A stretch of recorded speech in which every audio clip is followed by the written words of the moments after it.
A paz do Senhor, meus irmãos, um bom dia a todos. Aqui quem vos fala é o pastor Anilson, Ministério Justo pela Fé. Eu gostaria de compartilhar um texto, uns versículos aqui com os amados irmãos, que se encontra no livro de Lucas, no capítulo 21, palavras do nosso Senhor Jesus Cristo, a qual diz assim a partir do versículo 5. Diz assim: E dizendo a alguns a respeito do templo, que estava ornado de formosas pedras e dádivas, diz: Quanto a essas coisas que vedes, dias virão em que se não deixará pedra sobre pedra, que não seja derribada. E perguntaram-lhe, dizendo: Mestre, quando serão, pois, essas coisas?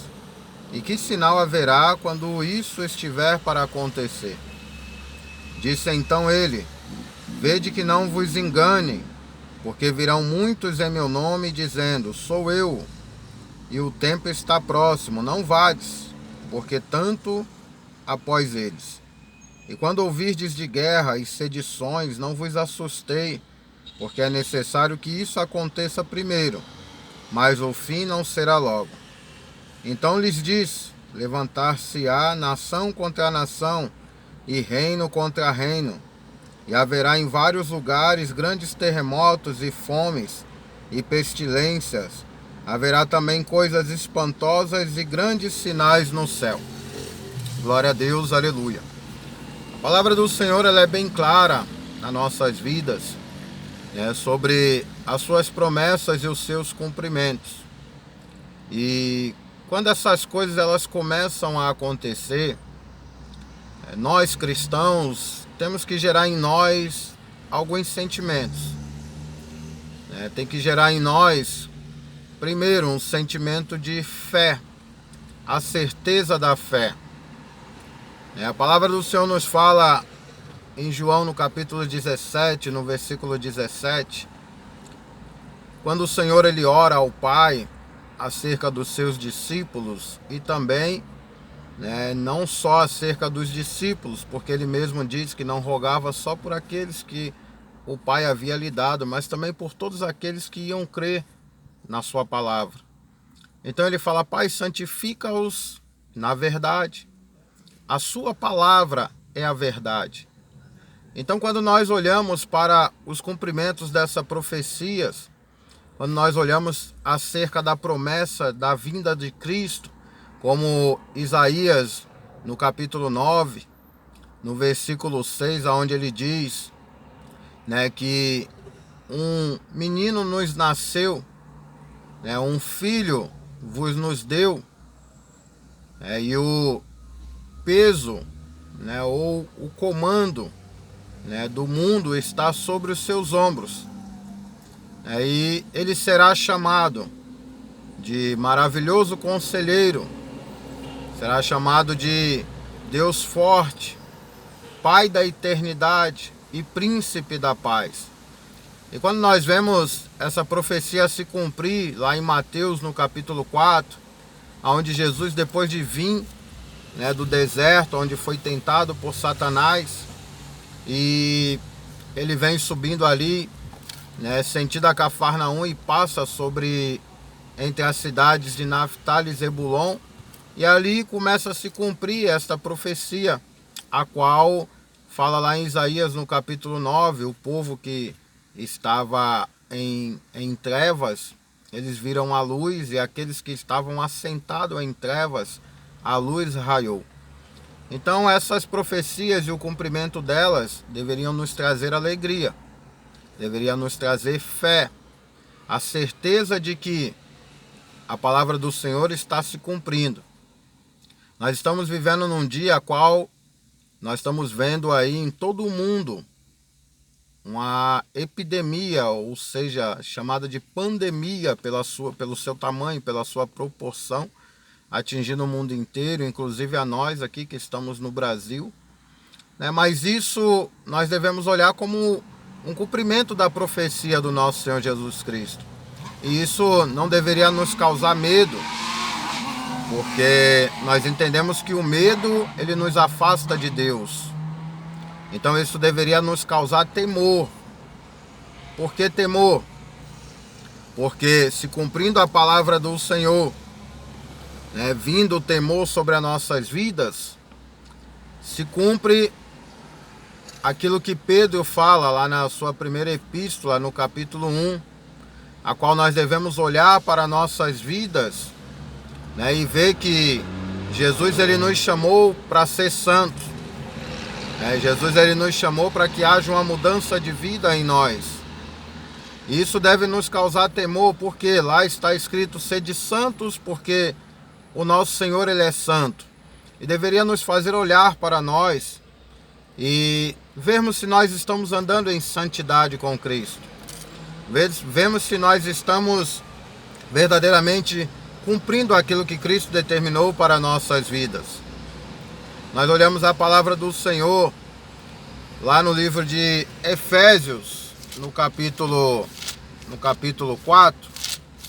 O livro de Efésios, no capítulo 4, ele nos diz assim, no versículo 17, ele diz: e digo isto e testifico no Senhor, para que não andeis mais como andam também os gentios, na vaidade do seu sentimento, entenebrecidos no entendimento, separados da vida de Deus pela ignorância que há neles, pela dureza do seu coração.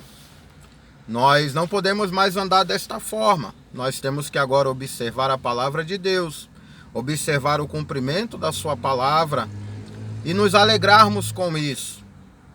Um sentimento de fé, um sentimento de temor em nossos corações e também um sentimento de compaixão. Compaixão para com aqueles que ainda não conhecem a palavra do Senhor. Porque o Senhor ele nos chamou para tornar conhecido aqueles que não conhecem a sua palavra, para que nós possamos dar demonstração de fé, demonstração de vida, demonstração de mudança, para que eles também venham desejar esta mudança. É normal que aqueles que não conhecem a Cristo ainda, quando entra em uma situação dessa, de uma pandemia, eles automaticamente geram neles um medo, geram neles uma preocupação, geram neles uma perdição, porque eles não sabem de onde vem, nem para onde vai, eles ficam perdidos sem saber o que fazer, eles querem se esconder, conforme fala lá em Apocalipse, também no capítulo 9, onde diz que a palavra do Senhor, ao se tocar as trombetas, o povo que ali não tem o entendimento disso, eles vão ainda culpar a Deus. No capítulo 11 eles vão falar sobre as duas testemunhas, e elas vão descer e vão pregar e vão anunciar a Deus, e eles mesmo assim vão desejar matá-los, e com a morte deles eles vão se alegrar, e após eles ressuscitarem, ele vai gerar temor neles, mas eles vão se agarrar não a Cristo, e sim a besta, a qual fala no Apocalipse. Então, quando se cumpre essas coisas, e nós como cristãos nós vemos isso, nós devemos ter compaixão dos nossos irmãos, ter compaixão e nos olhar, como Paulo fala lá em 1 Coríntios 11, nós devemos nos examinarmos a nós mesmos, para vermos se nós estamos andando conforme a vontade do Senhor. E se não estivermos andando conforme a sua vontade, chegou o tempo de se arrepender. Chegou o tempo de entregarmos a nossa vida para Cristo. Chegou o tempo de verdadeiramente andarmos no Senhor. Não pelo nosso próprio entendimento, mas pela vontade do Senhor. Porque nós precisamos nos lembrar que em João 3, no versículo 16, o Senhor ele nos ensina que Deus ele nos amou de uma tal maneira, e não somente a nós que viemos para Cristo, mas ele amou o mundo de uma tal maneira, porque até então ninguém cria no Senhor. Em Romanos, no capítulo 3, diz que todos pecaram e estavam destituídos da glória de Deus, e vem o seu Filho amado, enviado pelo Pai, agora vem para um sacrifício.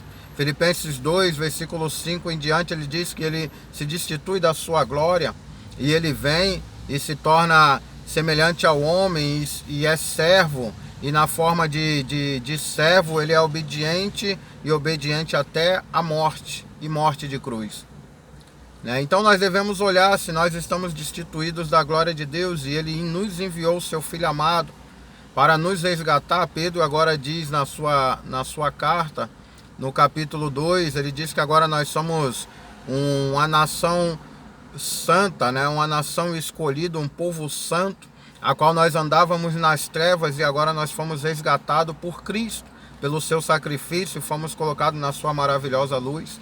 Nós devemos agora olhar para isso, e ver de que forma nós estamos andando em Cristo.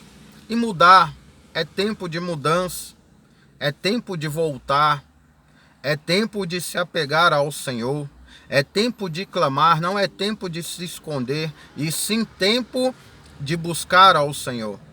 Como diz Isaías, ele diz: buscai o Senhor enquanto se pode achar, invocai enquanto Ele está perto. O sinal do Senhor na terra não é para que nós venhamos nos esconder dele. O sinal do Senhor na terra é para que nós possamos nos aproximar dele ainda mais. É para que nós possamos nos lançar aos seus pés ainda mais. Isso deve nos gerar essa compaixão daqueles que ainda não conhecem a Cristo, e que nós devemos anunciar Cristo a essas pessoas, a qual muitos estão perecendo. Nesse momento, milhares de pessoas estão morrendo. Um exemplo que aconteceu com a China, agora se acontece também com a Itália. A cada dia, hoje foram 700 pessoas mortas, morreram por causa do vírus, do coronavírus. Então nós devemos nos preocupar com isso, com aqueles que ainda não conhecem a Cristo, e que deveriam conhecer a Cristo, porque há uma promessa de Cristo sobre a nossa vida, e isso tem que nos gerar alegria, porque Cristo nos promete por duas formas. Em João, no capítulo 14, no versículo 1 em diante, Cristo diz que não se turbe o vosso coração, credes em Deus e credes também em mim. Por quê? Porque na casa do meu Pai há muitas moradas. E Jesus estava dizendo que ia para o Pai nos preparar morada. Ele disse que se não fosse assim, Ele nos teria dito. E se Ele vai para o Pai nos preparar morada, Ele também voltará para nos buscar. E essa tem que ser a nossa alegria. Não turbar o nosso coração nesse momento, mas olhar para a promessa de Cristo. Como diz em Hebreus 12, a qual ele nos diz que nós devemos olhar para Jesus Cristo, que é o autor e consumador da nossa fé. Então, essa promessa que Cristo vai nos preparar morada, porque na casa do Pai há muitas moradas, Ele também promete, junto com a ida dele, que Ele também voltaria para nos buscar. Por isso que a palavra do Senhor nos ensina que nós aguardamos a vinda de Cristo. E lá em 1 João, no capítulo 5, no versículo 14, a palavra do Senhor ela nos diz que nós sabemos que se pedirmos alguma coisa conforme a vontade do nosso Senhor, Ele nos ouve. E nós sabemos também que o mesmo João, na sua também primeira epístola, no capítulo 2, no versículo 25, ele nos diz que qual é a promessa que Ele nos faz. A sua promessa não é riqueza, a sua promessa não é uma vida eterna na terra, mas a sua promessa, ela se define em vida, mas uma vida com Cristo. Porque se Ele vem nos buscar, é para nos levar com Ele para a casa do Pai. Por isso que Ele diz em João 10:10 que o inimigo não vem senão matar, roubar e destruir, mas Ele vem para nos dar vida e vida eterna. Por isso que João diz que a sua promessa é a vida eterna. E é nisso que nós temos que nos apegar. Nós não devemos temer o dia mau, mas nós devemos temer a Deus, que nos escolheu para uma grande obra.